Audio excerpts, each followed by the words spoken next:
కోటి రూపాయలకు 2 కోట్ల రూపాయలు ఇస్తామంటూ అమాయకులను మోసం చేస్తున్న నలుగురు ఘరానా మోసగాళ్లను తిరుపతి జిల్లా పోలీసులు అరెస్ట్ చేశారు. వారి వద్ద నుండి 73,20,000 రూపాయలు నగదు స్వాధీనం చేసుకున్నారు. అలాగే 2,000 రూపాయలు, 6 కట్టలు నకిలీ నగదు, వైఫై మొబైల్ రౌటర్, 5 సెల్ ఫోన్లను స్వాధీనం చేసుకున్నారు. గురువారం తిరుపతి పోలీస్ గెస్ట్ హౌస్ లో ఏర్పాటు చేసిన విలేకరుల సమావేశంలో ఇందుకు సంబంధించిన పూర్తి వివరాలను తిరుపతి జిల్లా ఎస్పీ హర్షవర్ధన్ రాజు మీడియాకు వెల్లడించారు.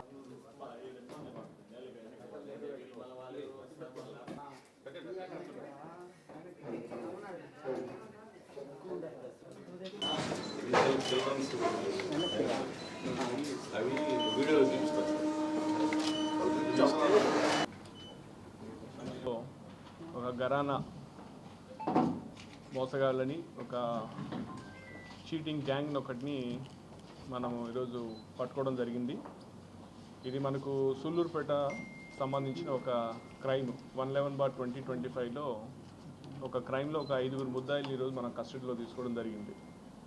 సో వీళ్ళ వివరాలు, వీళ్ళ యొక్క మోసం ఎలాంటిదని చూసినట్లయితే వీళ్ళు ఏం చేస్తారంటే 2,000 రూపాయల నోట్స్ని, ఫేక్ నోట్స్ని వీళ్ళకి వాట్సాప్ వీడియో కాల్లో చూపించి, మీరు కానీ 500 రూపాయలు ఇచ్చినట్లయితే మీకు 2,000 రూపాయలు నోట్లు ఇస్తాము, మీరు వాటిని కానీ ఆర్బీఐలో కానీ బ్యాంక్లో కానీ మీరు కన్వర్ట్ చేసుకుంటే మీకు దాని మీద ఇంకా ఒక 1 రూపీకి 80 పైసా లెక్క వస్తుంది. కన్వర్ట్ చేసుకుంటే మీరు కానీ ఒక 1 కోటి రూపాయలు ఇస్తే మీకు 2.5 కోటి రూపాయలు మేము ఈ 2,000 రూపాయల నోట్లు ఇస్తామని చెప్పి నమ్మించి, ఒక జగదీష్ అనే ఒక కంప్లైనెంట్ తోటి కాంటాక్ట్లోకి వచ్చి ఆయన దగ్గర నుంచి 1 కోటి రూపాయలు వీళ్ళు తీసుకొని మోసం చేసి వెళ్ళడం జరిగింది. దానికి చేసిన తర్వాత సంబంధించి వీళ్ళేమి మళ్ళీ వీళ్ళకి ఎటువంటి 2,000 రూపాయల నోట్లు కానీ ఇచ్చింది లేదు. సో ఈ కేసుని మనము 1 కోటి రూపాయలు చీటింగ్ అని మనం కొంచెం ప్రతిష్టాత్మకంగా తీసుకొని మన నాయుడుపేట డిఎస్పీ గారు, వాళ్ళ యొక్క team, CI Sullurpeta, SI Sullurpeta, వీళ్ళందరూ కూడా టీం లాగా ఫామ్ అయ్యి మనం దీని గురించి కంటిన్యూస్ ఎఫర్ట్స్ చేయగా, దీంట్లో ఎవరైతే ముద్దాయిలు ఉన్నారో అంబటి సంతోష్, ఇతను మనకు వచ్చి కాశీబుగ్గ పలాస మండలికి సంబంధించిన వ్యక్తి. ఇతని మీద ఒక షీట్ కూడా ఉంది. అక్కడ కాశీబుగ్గ పోలీస్ స్టేషన్లో ఒక షీట్ కూడా ఉంది.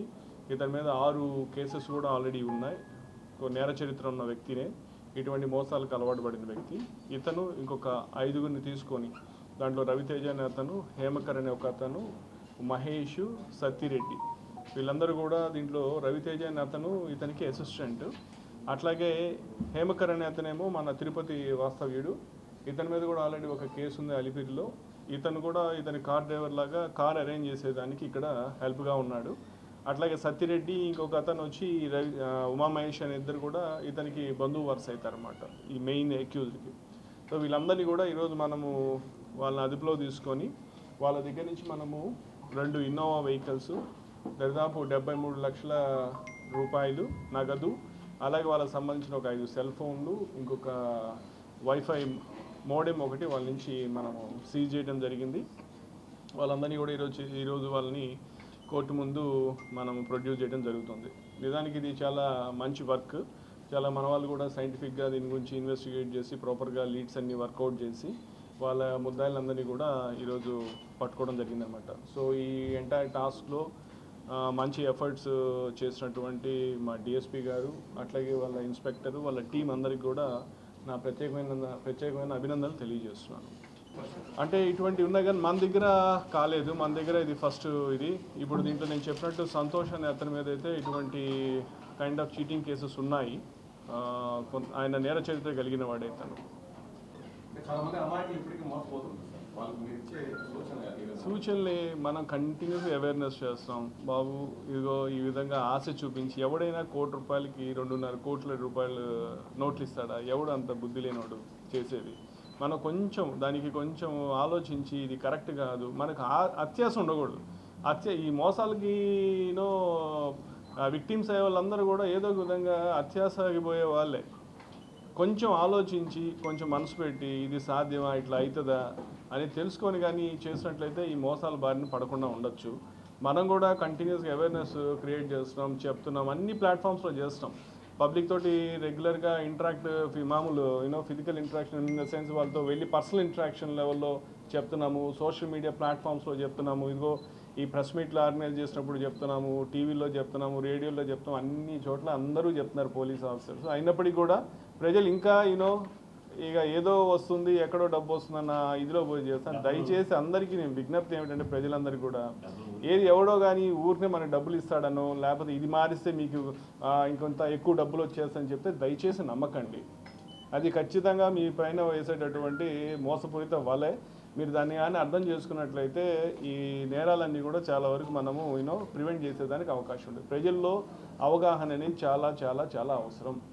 ప్రజలు కానీ కొంచెం దీన్ని అర్థం చేసుకొని వాళ్ళు కానీ కొంచెం తెలివిగా కొంచెం బాధ్యతగా వ్యవహరిస్తే మనకి ఇటువంటి మోసగాళ్ళ బారిన పడకుండా ఈ మోసగాళ్ళ ఆటలు కట్టడి చేయడానికి సాధ్యపడుతుంది. విద్యార్థుల పట్ల మళ్ళీ అగైన్ ఇప్పుడే మెడికల్ కాలేజ్లో కూడా వాళ్ళతో ఇంటరాక్ట్ కావడం జరిగింది. ప్రధానంగా మనం అవేర్నెస్ క్రియేట్ చేయాలా, విద్యార్థులకి వాళ్ళ యొక్క బాధ్యత తెలియజేయాలి. వాళ్ళ పట్ల ఉన్న బాధ్యత, సమాజం పట్ల ఉన్న బాధ్యత అన్నీ కానీ వాళ్ళకి తెలియజేసి వాళ్ళలో అవగాహన పెంచి వాళ్ళు ఈ డ్రగ్స్, ఈ గాంజా ఎటువంటి పరిస్థితుల్లో వాటికి వాళ్ళు వాటి బారిన పడుతున్నారు, అవి కొంచెం వాళ్ళకి కాన్స్టెంట్గా మనం చెప్పి వాళ్ళకి కొంచెం మనం సపోర్ట్గా ఉండి చేసినట్లయితే డెఫినెట్గా దీన్ని మనము ఏమంటాము కాలేజెస్లో, స్కూల్స్లో వీటిలో మనము కంట్రోల్ చేయడానికి డెఫినెట్గా అవుతుంది. నేను ఇప్పుడు నిందాక వెళ్ళినప్పుడు కూడా అదే చెప్పాను. ఫర్ ఎగ్జాంపుల్ ఒక చిన్న ఇన్సిడెంట్ చెప్తాను. నేను కడపలో ఉన్నప్పుడు కూడా మెడికల్ కాలేజ్లో కొంతమంది పిల్లలు ఇట్లా గాంజా కన్జ్యూమ్ చేస్తున్నారని చెప్పి ఒక ఇన్ఫర్మేషన్ వచ్చి వాళ్ళని తీసుకొని వచ్చిన తర్వాత నేను వాళ్ళతో పర్సనల్గా మాట్లాడడం జరిగింది. ఎందుకు అసలు మెడికల్ స్టూడెంట్స్ ఎందుకు దీన్ని కన్జ్యూమ్ చేయాల్సి వస్తుంది అని అంటే, వాళ్ళు ఏమంటే ఫస్ట్ ఇయర్ ఫెయిల్ అయిన తర్వాత అందరూ ఫెయిల్యూర్ అన్నవాడిని అంతా డిఫరెంట్గా చూడటం, ఈవెన్ లెక్చరర్సు, కాలేజ్ మేనేజ్మెంట్ కూడా వాళ్ళ పట్ల కొంచెం పనికిరాడన్న, లేకపోతే వాళ్ళ పట్ల ఒక డిఫరెంట్ ఇదితో చూడటం వల్ల వాళ్ళ డిమోరలైజ్ అయిపోయి ఏం చేయాలో తెలియక అట్లాంటప్పుడు వాళ్ళ ఆత్మస్థైర్యం కోసం, ఏదో మనోధైర్యం కోసం ఇటువంటి గాంజా తీసుకుంటే బాగుంటుందని ఎవడో సజెస్ట్ చేసిన దాని మీద దాని బారిన పడుతుందని చెప్పి అదొక ఇది. అంటే దీనికి పలు రకాల కారణాలు ఉంటాయి. నా పాయింట్ ఏంటంటే మనం ఇటువంటి కారణాలు కొంచెం తెలుసుకొని ఆ కారణాలని మనము అడ్రస్ చేసినట్లయితే డెఫినెట్గా దీన్ని మనం కట్టడి చేయొచ్చు. సో అదే చెప్పాను, కాలేజ్ మేనేజ్మెంట్ కూడా ఫెయిల్ అయిన క్యాండిడేట్స్ కావచ్చు, ఇట్లాంటి పిల్లల పట్ల ఇంకొంత పాజిటివ్ అప్రోచ్ తోటి ఇంకొంత బాధ్యతాయుతంగా వాళ్ళ దగ్గర తీసుకొని వాళ్ళకి కానీ గైడ్ చేసి వాళ్ళు చేసినట్లయితే అటువంటి పిల్లలు అట్లీస్ట్ దీన్ని పడకుండా ఉండేదానికి అవకాశం ఉంటుంది. జనరల్గా అదే బాగా చదువుకునే పిల్లలు బాగా చదువుకుని వెళ్ళిపోతూ ఉంటారు. దీనికి ఏమంటాము సరెండర్ అయ్యే వాళ్ళు ఎవరంటే కొంచెం మెంటల్లీ వీక్, వాళ్ళ ఫ్యామిలీ సపోర్ట్ లేకపోవడం, ఫ్యామిలీలో వాళ్ళ పట్ల అంత యాడిక్వేట్ కేర్ లేకపోవడం, ఇట్లా పలు రకాల కారణాల వల్ల ఇది అట్లీస్ట్ మన కాలేజెస్, స్కూల్స్ వరకు కొంచెం ఇటువంటి లోపాలు అంటే పరిస్థితులు కొంచెం లెక్చరర్స్ కానీ, మేనేజ్మెంట్, స్టాఫ్ కానీ కొంచెం అర్థం చేసుకొని చేసినట్లయితే చేయొచ్చు. ఎనీవే పోలీస్ సైడ్ నుంచి, సివిల్ అడ్మినిస్ట్రేషన్ సైడ్ నుంచి మనం కంటిన్యూస్గా అవేర్నెస్ చేస్తాం. ఈరోజు కూడా సాయంత్రం మొత్తం జిల్లా అంతా కూడా దాదాపు 29 ప్రాంతాల్లో మనము ఈ వాకథాన్స్, అవేర్నెస్ ప్రోగ్రామ్స్ కండక్ట్ చేయడం జరుగుతూ ఉంది. సో మా సైడ్ నుంచి మేము ఎట్లా ఈ నెట్వర్క్స్ బ్రేక్ చేయడానికి కానీ, మీ అందరికీ తెలిసిందే ఈ ఎన్ఫోర్స్మెంట్ కూడా మనం స్టేట్ మొత్తం కూడా చాలా కంటిన్యూస్గా అంటే ఒక బాగా ఇంటెన్సివ్గా చేస్తూ ఉన్నాము. అందరికీ తెలిసిన విషయమే, అది ఇంకా చేస్తూనే ఉంటాము. చాలా వరకు దాని యొక్క ప్రభావం తగ్గింది, ఇంకా తగ్గటానికి డెఫినెట్గా చేస్తాము. దానికోసం ఈగల్ అనే సంస్థ కావచ్చు, దానికి సంబంధించి ఈగల్ క్లబ్స్ కావచ్చు, లోకల్ పోలీస్ కావచ్చు, అందరూ కూడా సమిష్టిగా సివిల్ అడ్మినిస్ట్రేషన్తో కలిసి చాలా మీనింగ్ఫుల్గా స్ట్రాటజిక్గా వర్క్ చేయడం జరుగుతూ ఉంది. సో రానున్న రోజుల్లో దీని యొక్క ప్రభావం ఖచ్చితంగా బాగా తగ్గే విధంగా ఒక మంచి సంకల్పంతో చేస్తామని చెప్పి మీకు తెలియజేస్తాం. మనకు ఈగల్ ఇన్స్పెక్టర్ ఉన్నారు, వాళ్ళకి సంబంధించిన టీం, అదొక సెపరేట్ స్ట్రక్చరు. మన ఓన్ డిస్ట్రిక్ట్లో కూడా మనము దాదాపు 20 మందిని కేవలం ఈగల్ అంటే వాళ్ళకి అనుసంధానంగా మన జిల్లా అడ్మినిస్ట్రేషన్లో కూడా 20 మందిని పెట్టుకొని వాళ్ళతోటి కంటిన్యూస్గా కూడా ఎన్ఫోర్స్మెంట్ చేస్తున్నాం. లేదు, మనకంతా we don't have any specific inputs in that regard. మనం primarily we're concentrating on awareness thing. కంటిన్యూస్గా కాలేజెస్కి వెళ్ళటం, ఇంటరాక్ట్ కావటం, అవేర్నెస్ క్రియేట్ చేయటం, ప్రధానంగా ఇదే ఉంది. మనకు కాలేజెస్లో డ్రగ్స్ ఓవర్ అబ్యూజ్ దెన్ ఇది లేదు, కానీ కొంత గాంజా కన్సంప్షన్ అనేది అక్కడక్కడ మనం వింటున్నదే. అది ఉంది. అది లేకుండా, అది కూడా లేకుండా ఉండే విధంగా మనము చర్యలు తీసుకుంటాం. అదే దానికోసమే ఈగల్ క్లబ్స్ అంది. ఈగల్ క్లబ్స్ అవే ఫామ్ చేసాం కాలేజెస్లో. సో వాళ్ళ జాబ్ ఏంటంటే ఇట్లా కాలేజ్లో వాళ్ళకి ఎటువంటి ఏమైనా ఇన్పుట్స్ ఉన్నాయి, ఆ ఇన్పుట్స్ మనకు ఇమీడియట్గా చెప్పినట్లయితే దానికి తగ్గట్టుగా మనం ఆ పిల్లల్ని ఐడెంటిఫై చేసి బేసిక్గా వాళ్ళని లీగల్గా వాళ్ళ మీద చర్యలు తీసుకోవడం కన్నా కూడా పిల్లలు అటువైపు పోకుండా వాళ్ళని ఒక హ్యూమెయిన్ అప్రోచ్ తోటి, రీహాబిలిటేటివ్ అప్రోచ్ తోటి వాళ్ళని కానీ డీల్ చేసినట్లయితే దీనికి కొంచెం మనం మీనింగ్ఫుల్గా ఒక సొల్యూషన్ ఇవ్వడానికి అవకాశం ఉంటుంది. అందుకే చెప్తాను, దీంట్లో ఇదేదో ఒక పోలీస్ ఒక వన్ ఏజెన్సీ జాబ్ కాదు. ఇది అందరూ కూడా కమ్యూనిటీ అంతా కూడా దీంట్లో బాధ్యత తీసుకోవాల్సిన అవసరం ఉంది.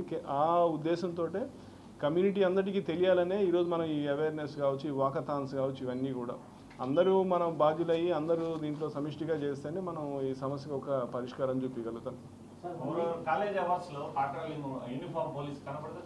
ఖచ్చితంగా తిరుగుతున్నాం కదా, పోలీసు పెట్రోలింగ్ బాగా కాలేజెస్ ప్రతి చోట తిరుగుతున్నాం. పోలీసు మొత్తం అదే చెప్పాను కదా, ఈగల్ మనకంటూ సెపరేట్ జాకెట్స్ వేసి వాళ్ళకంటూ సెపరేట్గా డ్రోన్స్ తోటి ఈగల్ జాకెట్లు వేసి టీంలు ముమ్మరంగా తిరుగుతున్నాం. మీరు మళ్ళీ అడుగుతున్నారు, అది చేస్తున్నాము.